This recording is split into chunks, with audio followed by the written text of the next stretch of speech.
Do you ever feel like your balance just isn't what it used to be, but you can't quite figure out why? It doesn't always happen with a fall. Sometimes it begins with small things. Holding the wall when getting dressed, taking shorter steps on uneven ground, or feeling a bit unsure stepping off a curb. And before long, that quiet loss of balance becomes a loud fear of falling. But here's the truth most people don't talk about. Balance doesn't disappear overnight. In most cases, it fades because of 5 very preventable mistakes. And the good news is, once you know what those mistakes are, you can stop the decline, and, in many cases, even reverse it. In this video, we're going to break down the 5 most common mistakes that quietly steal balance from older adults. Each one may seem small on its own, but when they add up, they can take away your stability, your confidence, and your freedom. And if you're someone in your 60s, 70s, or beyond who wants to stay steady on your feet, without fear, without hesitation, these insights could be the difference between a cautious step and a confident stride. So stick around until the end, because we're not just pointing out what's going wrong, we're giving you real ways to change it. Starting today, let's get into it. Mistake 1. Neglecting ankle and foot strength. Most people think balance starts in the brain or hips, but in truth it often starts much lower in your feet and ankles. Your ankles are the first part of your body to respond when something shifts beneath you. Whether you're walking on grass, stepping off a curb, or catching yourself from a stumble, your ankles are what adjust your posture, absorb shock, and send signals up to your brain to keep you upright. But as we age, we tend to lose strength and flexibility in this area, simply because we stop using it. Shoes with thick soles, years of walking only on flat indoor surfaces, and a lifetime of avoiding barefoot movement can all contribute to stiff, weak ankles. And when that happens, even small imbalances go uncorrected, leading to wobbles, hesitation, and eventually falls. I once met a man named George, 76, who said he felt like his feet were slow to react. He hadn't sprained anything, and his vision was fine, but he found himself stumbling more. When we tested his ankle range of motion, it was severely limited. After just 2 weeks of doing simple foot circles, towel scrunches, and standing calf raises, his balance improved. I didn't think my feet mattered that much, he said. Now I know better. To test yourself, try standing barefoot and rising up on your toes. Can you do it without wobbling? Then try standing on one foot. Do your ankle muscles feel awake and responsive? If not, you're not alone. But it's a sign that your foundation, the very base of your balance, is calling out for more attention. Strengthening your ankles and feet doesn't require fancy equipment. It starts with waking up the muscles again. Walk barefoot on safe, buried surfaces. Roll a ball under your foot. Stretch your calves. Practice slow, mindful steps that encourage active foot engagement. Because when your feet and ankles are strong, your body stands taller, moves smoother, and recovers faster from missteps. You'll notice it in the way you turn, step sideways, or react to sudden changes in direction. Neglecting ankle and foot strength may seem minor, but it's often the first domino in a chain of balance problems. And once you correct it, the rest of your system has a fighting chance to stay stable, safe, and strong. Mistake 2. Avoiding balance training altogether. The second mistake is something that seems harmless at first, but quietly chips away at your stability over time. It's simply avoiding any kind of balance training. Most people don't think about balance as a skill that needs practice. We treat it like breathing, something that just happens. But the truth is, balance is a complex ability that involves your muscles, joints, inner ear, vision, and nervous system all working together. And like any skill, if you don't challenge it, it fades. The older we get, the more cautious we become. We walk slower.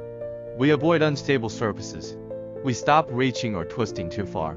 And while that caution can help prevent short-term falls, over time, it creates a dangerous feedback loop. The less we challenge our balance, the worse it gets. I once worked with a woman named Linda, 73, who told me, "I just try not to move too fast anymore." When we did a few simple balance drills, like standing with feet close together, or walking heel to toe down the hallway, She was shocked by how unstable she felt. "I had no idea I'd lost that," she said. "I thought I was being safe, but I've been playing it too safe." Balance training doesn't have to be risky or extreme.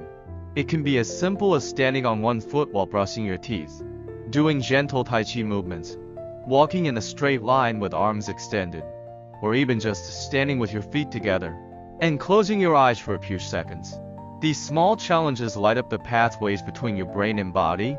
They reteach your muscles how to adjust, shift, and stabilize quickly. And over time, they rebuild confidence, not just physically, but emotionally. Because a person with good balance walks taller. They reach for things without second guessing. They move through crowds without shrinking. And most importantly, they trust their body. If you've been avoiding balance work out of fear, hesitation, or just habit, know that your system is still trainable. Even in your 70s or 80s, those neural connections can be rebuilt. You just have to ask for it. Don't wait until a fall wakes you up. Wake up now with just 5 minutes a day of intentional balance work. Because the best time to train your stability was 10 years ago. The second best time is today. If you're still watching this video and finding these insights valuable, please comment number 2 below to let me know you're here. And if you haven't subscribed yet, I recommend you subscribe and turn on the bell so you don't miss any videos. Your support helps us continue creating good content to inform and inspire you. Now let's move forward.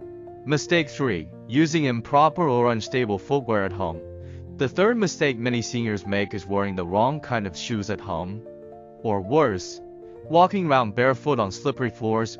While it might seem like a small thing, it's one of the easiest ways to set yourself up for a fall. Our feet are the foundation of our balance.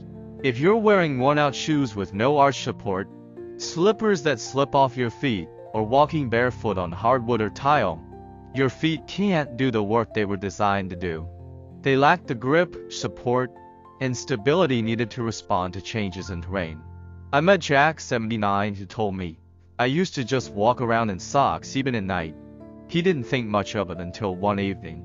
He slipped on a rug and nearly fell. "It wasn't the rug," he said, "it was my socks.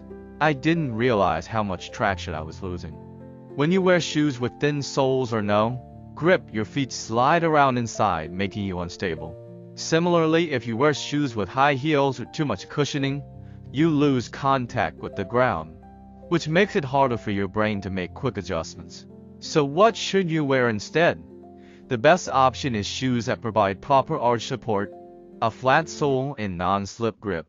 Look for shoes designed specifically for seniors, or just a good, supportive sneaker.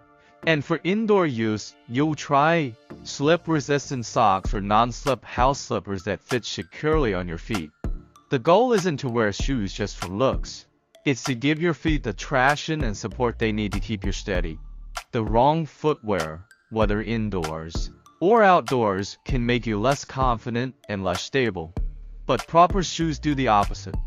They give you the foundation to move freely, safely, and confidently.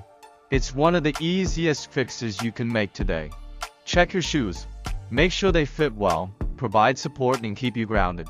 This small change can have a huge impact on your balance, confidence, and safety. If you're still watching this video and finding these insights valuable, please comment number 3 below to let me know you're here. And if you haven't subscribed yet, I recommend you subscribe and turn on the bell so you don't miss any videos. Your support helps us continue creating good content to inform and inspire you. Now let's move forward. Mistake 4. Over-reliance on furniture or walls to walk. The fourth mistake that affects balance is relying too much on furniture, walls, or other objects for support as you walk around the house. It may feel safer, but in reality, it's one of the worst things you can do for your balance in the long run. When we use walls or furniture to help us walk, we're actually preventing our body from using its muscles and reflexes to their full potential.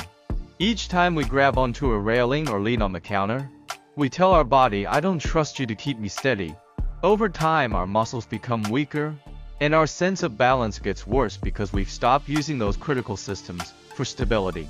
Think about Sarah, 75, who had been using her cane to walk from room to room for years. She didn't think much of it until one day she realized that her cane had become her primary source of stability, not just a helpful tool but a crutch. We worked on the exercises that involved standing and walking with no support, and over time Sarah's confidence grew. I didn't even realize how much I was relying on the wall, she told me. Now I can move more freely.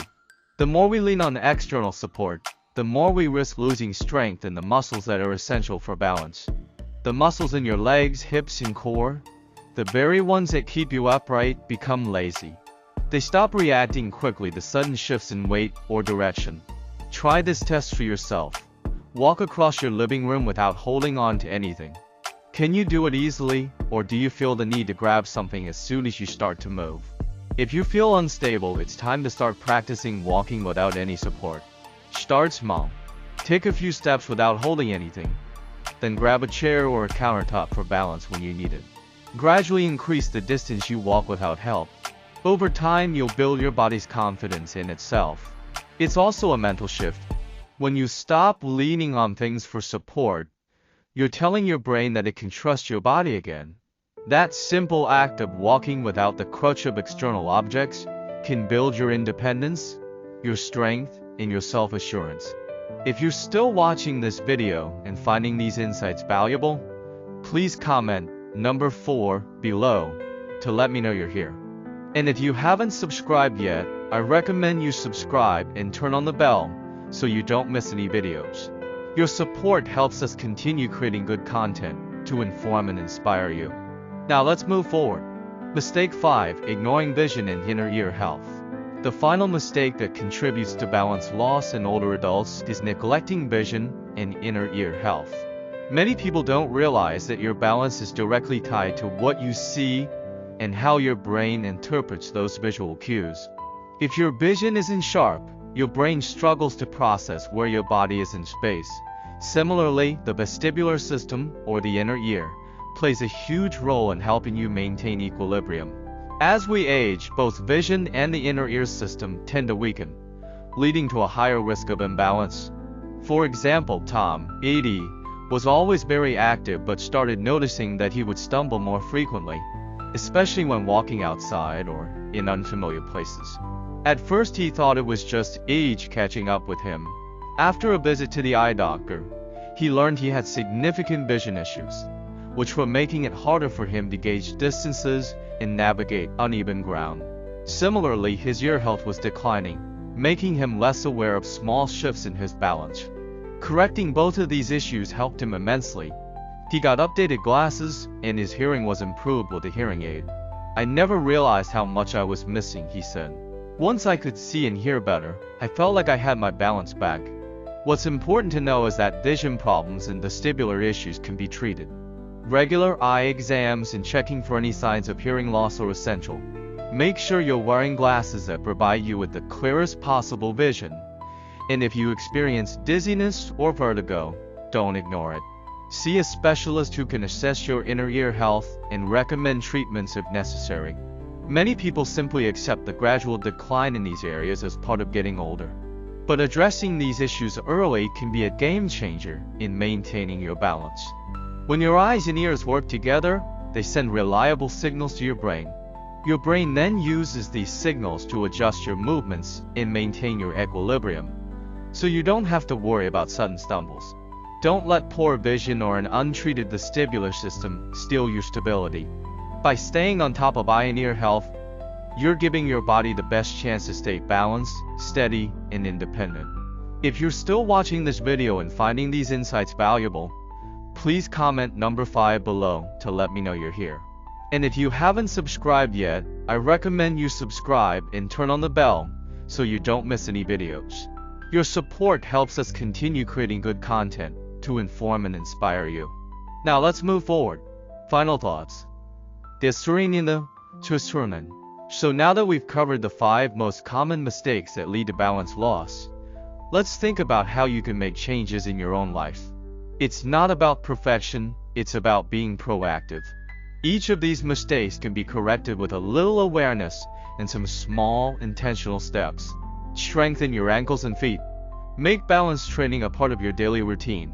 Choose footwear that gives you the right support And don't be afraid to move around without leaning on walls or furniture. Take care of your eyes and ears, and make sure they're doing their part to keep you steady on your feet.